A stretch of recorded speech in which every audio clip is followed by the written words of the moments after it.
Well, how do you like that? A group of deer. A pair of twins with their mom. And another doe with her baby.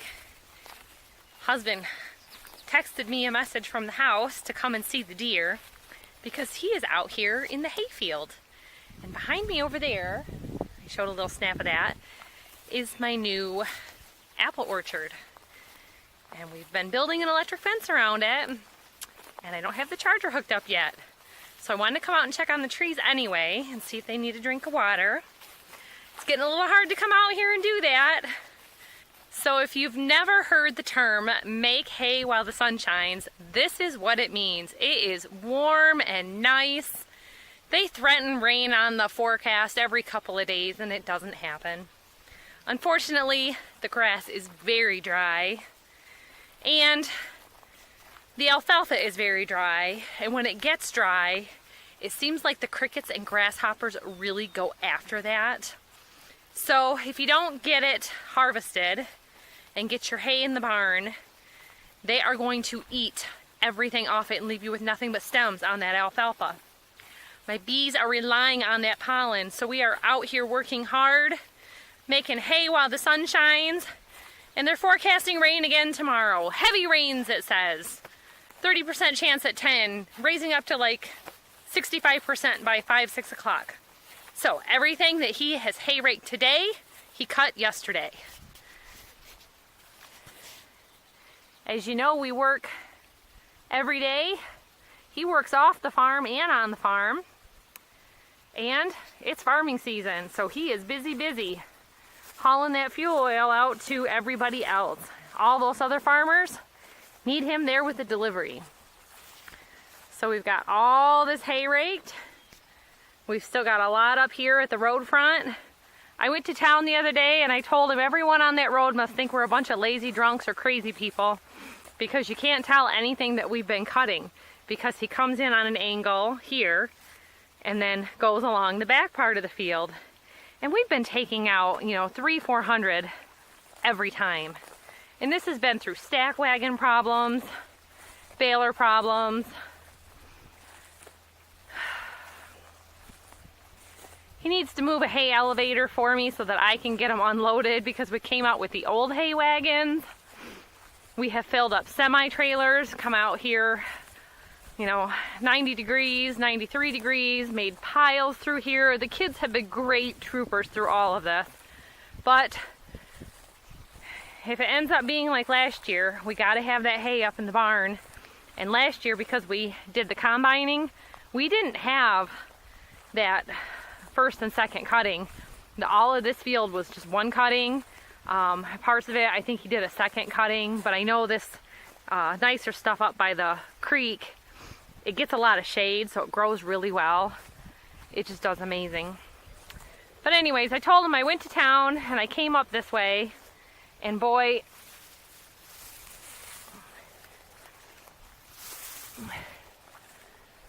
I came down the road, and the road to town, it looks like we haven't cut any hay at all. It looks so sad and pitiful. So it's been a week since we cut hay last because we took a break for the weekend. We had other things going on. And right now he's done this entire back row. Each row he cuts combines into one row. And this is a real sandy, hilly area. That's why the apple orchard went up there. Looks like he's got 8 or 9 rows there. And then to keep this from being crushed and damaged from it being so dry, he cuts a couple of paths in and out every time. So that was a little more footage. And then it's allowing us to get to the trees that he planted up in there. So here's one of the baby oak trees growing. And I just passed the spot.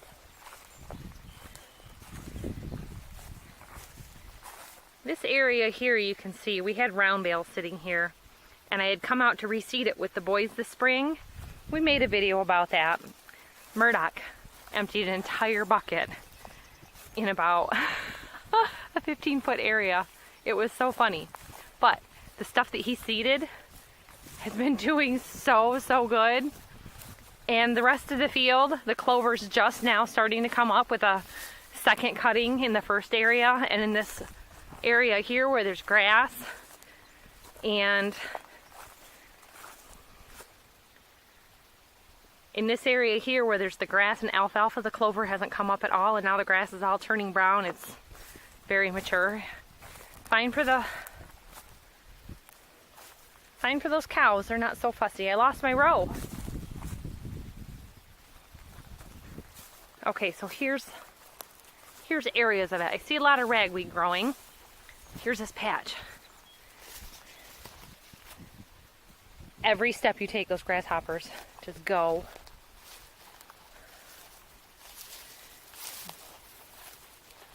So it looks like it didn't grow so well because of the rain.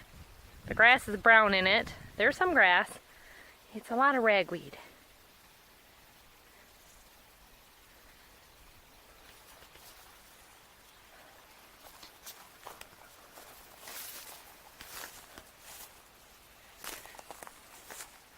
So he's headed off to the farm. We have a shortcut across the creek right where that sun is shining. We threw some big rocks in there, and there was already some rocks. But you can see here, this is where we cut this last week. It's not as brown in person as it is on camera, I'll tell you. But see this alfalfa? Much finer stems. It was torturous walking out here in this stuff. The winter stems, when people talk about hay, they say it's stemmy and the horses don't like it. The alfalfa stems were ripping up our legs. I've got marks all over me from it. Jack too. We can't handle wearing pants when it's that hot. So he's over there doing some maneuvering with the stack wagon. He is over there doing some maneuvering with the baler so that he can get hooked up and get out and bale this. He, I guess, wants to get it all in tonight. Sometimes he goes in a little bit later in the morning. Ha-ha! He lost these when we were doing this tree. And we had walked all the way over there to that tree and we thought we would never find them. Of all the chances to be able to look down and see that. Ha-ha! That'll be pleasing. I'm pleased as punch to find these. Tools are hard to come by around here. They're never where they're supposed to be. So here you can see it's much, I just got into the shade. These trees right here provide so much shade through this area. And this is where the first doe and her baby was when I came into the field. But you can see here, this has only been, maybe 3 weeks with one rain, maybe 2 little rains. But I've got flowers on there, little blossoms for the bees. That's the alfalfa. Here's just the grass. There's a couple different kinds of grasses in here, but I honestly can't really tell the difference much. The clover is harder to spot. It just seems really thin right now. Like, here's some clover. But usually you see big, leafy clover. And I'm going to have to look into that. Because of him combining it, maybe we need to come in and put some of those clover seeds back. Always finding nature. So all this area here, this was all cut for the first time when we had that 2-week rain delay. So if you haven't checked that video out, check that out. And we have got some beautiful, beautiful flower heads coming up on all this. It is doing great. So I am going to have to get some more beehive equipment ready. Beautiful head. Oh, a bumblebee just flew by me. Did you hear it? So if you saw on one of the first hay videos that I did for this season, we have mulberry trees all along the edges of the hay field. And if you're not familiar with a mulberry, this is a mulberry. They're very tasty. and they're very small, so it takes a lot of them, but that is free food from nature. I talk about foraging and being frugal. I love to pick these and make pies. When I was little, fruit was very expensive, and we could go up and down the railroad tracks, and these were everywhere because the seeds would just scatter and the raccoons come and eat them. And they are good and sweet. A couple weeks ago they weren't so sweet. And the trees are pretty light right now, but look at how tall that is. That's as tall as my house. We've got a couple of apple trees that grow over here, so the deer like to come through. You can see it's all trampled down. It's a real nice little area over there. It'd be a great spot to keep sheep and goats if I could ever get it fenced off. That fencing material is expensive. So maybe it's time to come out and pick some of these berries before they're gone for the season and at least get one pie or a pot of jam. Murdoch likes my homemade jam. So it looks like the kids and I will be out for an adventure in the next day or two to collect some berries and start in on some recipes for some jams and pies.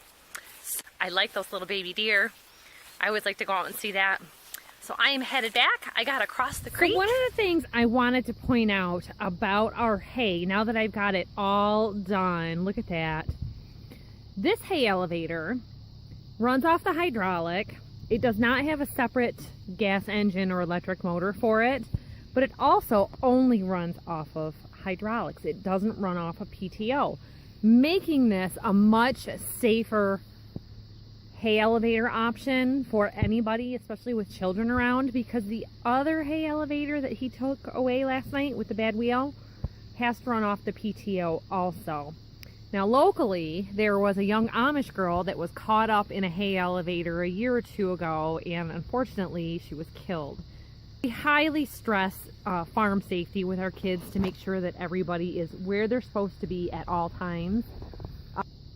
However, this hay elevator does have a cable pulley system, and it runs the full length for raising and lowering the entire hay transport to bring it up higher or lower in the barn. So when it's pulling on everything, you could hear it under tension, and I really don't like the sound of it. So we make sure that everybody is clear of it, because if one of these cables were to snap and fly out, I mean, it would just be a terrible, terrible situation. So, reminds me of a scary movie called Ghost Ship I saw a long time ago. So the trolley here, sitting under that part of the hay elevator, goes up and down to raise it and lower it. So let's go up in the loft and see how things turn out. So this is all the hay that he put up here today while I was loading the hay elevator down low. So what he's doing is he has got a 6-layer high pile. He'll fill the whole barn just like this. Now he's gone around the edges. When this entire floor is covered with his 6-layer high hay, he's got a pile of straw there. He'll raise this up even higher, and he can back it in more to get more height on it also. But this is why we took off the door here for the hay elevator.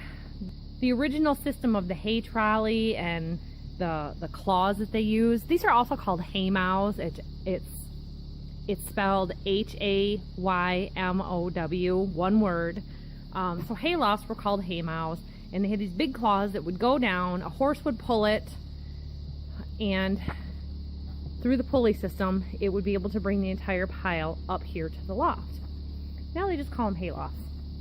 Much more simple word.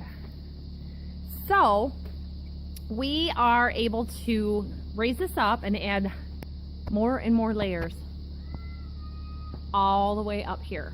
Now you can see up there, I've still got the hay trolley. I used up all the hay and all the corn in the barn and never got up there to hook up my systems to be able to use it. And I'm hoping as the hay gets higher, it'll be a little safer to get up there, because a fall from that level would be bad. I believe a fall from that level could be deadly, because these little floorboards you would probably just fall right through right down to the lower level. So with a climbing system, we will be able to get up there, but this is the hay loft, and I just wanted to show you how the storage was going. Look at all that light come through there. Huh, that's very deceptive of how it actually looks.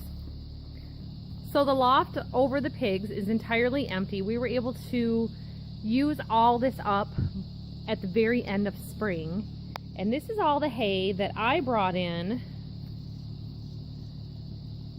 during the first cutting right after the waterway was done. So like I said, we are at over 2,000 bales right now. It is still coming in. We have hay work to do about every other day.